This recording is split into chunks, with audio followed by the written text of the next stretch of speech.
Voilà.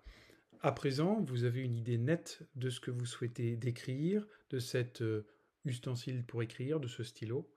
Et vous en avez une idée, disons, vraisemblable, afin d'éviter de chercher du côté de l'extraordinaire ou de l'impossible.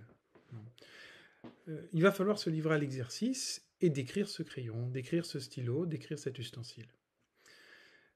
Et la question qui va vous venir assez rapidement et que vous seriez tenté de me poser, c'est quelle quantité de texte il va falloir produire.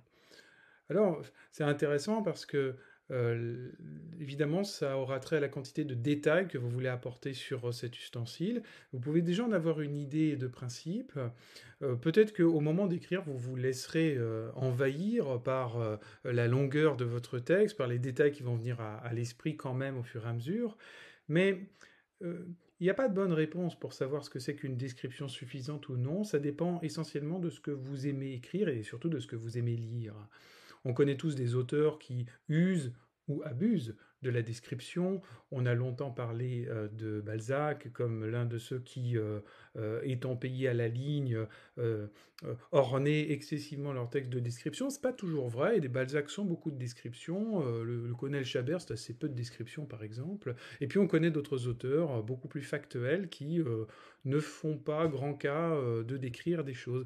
Eh bien, mon conseil, c'est de faire comme vous aimez lire. Qu'est-ce qui vous intéresse, vous? Est-ce que vous aimez les descriptions élaborées ou est-ce qu'au contraire, ce sont les faits qui vous intéressent?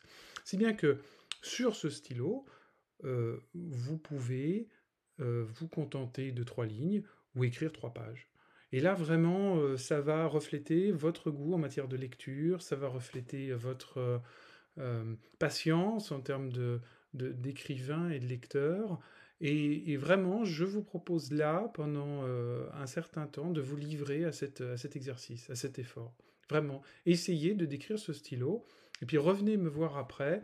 Je vous parlerai éventuellement de ce qui peut gêner dans votre texte, même si je n'aurai probablement pas la possibilité de lire votre texte. Euh, vous allez voir, vous faites déjà là un effort d'écriture, un effort d'écrivain. Merci, à plus tard.